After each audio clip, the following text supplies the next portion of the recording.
السلام علیکم ورحمۃ اللہ وبرکاتہ۔ عزیز طلباء و طالبات، 14ویں دن آپ کو ایک اقتباس دیا گیا ہے جو آپ کے پوس کی رات جو آپ نے 9ویں جماعت میں سبق پڑھا تھا اس کا ایک اقتباس دیا گیا ہے جو منشی پریم چند کا ایک افسانہ ہے۔ اس کو آپ کو غور سے پڑھنا ہے اور اس کے بعد آپ کو سرگرمی حل کرنی ہے۔ تو سرگرمی میں آپ کو 2 محاورے دیے گئے ہیں، ان کو جملوں میں استعمال کرنا ہے، ایک گھڑکیاں دینا اور ایک گردن بچنا۔ تو اس طرح کے جب سوالات آتے ہیں، یعنی محاورے استعمال کرنے کے لیے جب کہا جاتا ہے، تو ایک بات آپ اچھی طرح ذہن میں رکھیں کہ پہلے آپ یہ دیکھیں کہ اقتباس میں اس کو کیسے استعمال کیا گیا ہے۔ جیسے میں بتاتا ہوں آپ کو، گھڑکیاں دینا، اس کو آپ پہلے اقتباس میں دیکھیں کہ دوسرا پیراگراف اگر ہم دیکھیں تو اس میں ہے، دوسری لائن دیکھتے ہیں، شہنا مانے گا نہیں، وہ گھڑکیاں دے گا، گالیاں بکے گا، بلا سے جاڑے میں مریں گے، یہ بلا تو سر سے ٹل جائے گی۔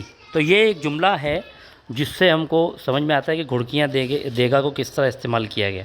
اس طرح گردن بچنا، تو گردن بچنا اگر ہم آخر میں دیکھیں، آخری لائن میں، تو گردن تو کسی بیوی کے پاس گیا، وہ بیوی کے پاس گیا اور خوشامدانہ لہجے میں بولا، دے دے گردن تو کسی طرح سے بچے۔ تو یہ دونوں استعمالات آپ کے سامنے ہیں۔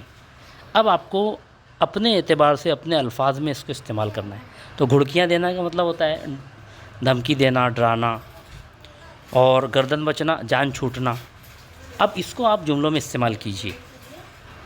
جیسے اگر آپ یہ کہیں کہ چور اچک کے گھڑکیاں دے کر راہگیروں کا سامان ہڑپ کر جاتے ہیں یا سامان چھین لیتے ہیں، اس طرح سے آپ جملے بنا سکتے ہیں، بہت سارے جملے بنا سکتے ہیں۔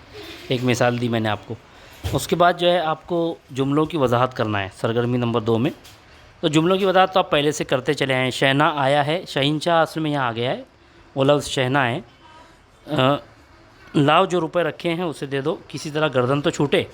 اب اس جملے میں آپ کو وضاحت کرنی ہے، تو پہلے آپ حوالہ دیں گے کہ یہ جملہ منشی پریم چند کے افسانے پوس کی رات سے ماخوذ ہے، اور اس کے بعد پھر آپ لکھیں گے کہ جب شہنا لگان وصول کرنے کے لیے کسان کے پاس آتا ہے اور ہلکو کے پاس آتا ہے، تو ہلکو اپنی بیوی سے کہتا ہے کہ جو روپیے رکھے ہیں اس کو دے دے، کسی طرح اپنی جان چھوٹ جائے گی، کسی طرح ہم اس کی گھڑکیوں سے اور گالیوں سے بچ جائیں گے، اس کو اپنی عزت کا پاس ہوتا ہے۔ تو آپ اس طرح سے لکھیں گے کہ غیرت مند کسان یہ گوارا کرتا ہے کہ وہ سردی میں ٹھٹر جائے، لیکن وہ یہ گوارا نہیں کرتا کہ کوئی اس کو گالیاں دے، گھڑکیاں دے۔ اس طرح سے آپ اس کی تشریح لکھیں گے۔ اس سے کہہ دو کہ فصل پر روپے دے دیں گے، ابھی نہیں ہے۔ اب یہ آپ کہیں گے کہ جب اس نے اپنی بیوی سے روپے مانگے، پہلے حوالہ دیں گے جیسے پہلے جملے میں میں نے بتایا۔ اس کے بعد آپ کہیں گے کہ جب اس نے اپنی بیوی سے روپیے مانگے تو بیوی نے کہا کہ اس سے کہہ دینا کہ ابھی ہم نہیں دیں گے، جب فصل کٹے گی اس وقت ہم دے دیں گے، ابھی ہمارے پاس اتنے پیسے نہیں ہیں۔ اور اصل میں وہ جو پیسے تھے وہ کمبل لینے کے لیے رکھے بچائی تھی اس بیوی نے۔ تو آپ اس طرح سے تھوڑی تشریح اس کی لکھیں گے، وضاحت کریں گے۔ اس کے بعد اب یہ آپ کو یہاں پر 4 الفاظ دیے گئے ہیں، ان کو لغت سے آپ کو تلاش کر کے اس کے معنی لکھنا ہے۔ تو یہ تو آسان ہے، آپ نے اردو لغت ڈاؤن لوڈ کی ہوگی موبائل میں، یا پھر آپ گوگل سے اس کو سرچ کریں، ماگھ ہے، پوس ہے، اور تدبیر ہے، خوشامدانہ ہے، یہ سب آپ نکالیں لغت میں، یا براہ راست گوگل پہ ٹائپ کریں جیسے میں نے آپ کو بتایا تھا، گوگل پہ یہ لفظ لکھ کر سرچ کریں اردو میں، آپ کو انشاءاللہ اس کے معنی مل جائیں گے۔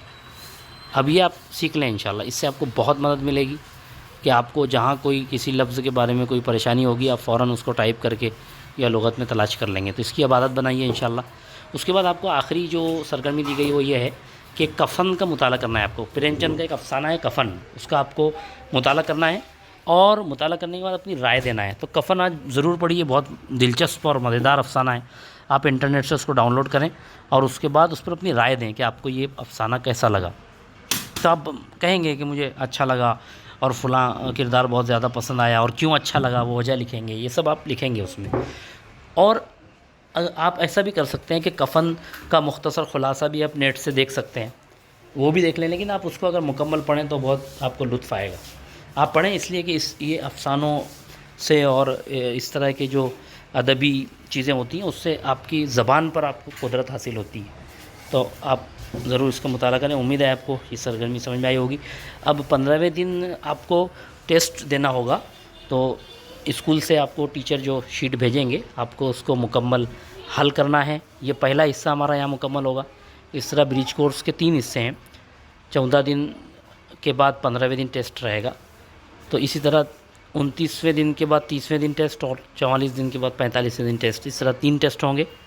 تو آپ بہت اچھے سے یہ ٹیسٹ دیں اس لیے کہ اس کے مارک آپ کو آگے فائدہ مند ثابت ہو سکتے ہیں. بہت بہت شکریہ. السلام علیکم ورحمۃ اللہ وبرکاتہ.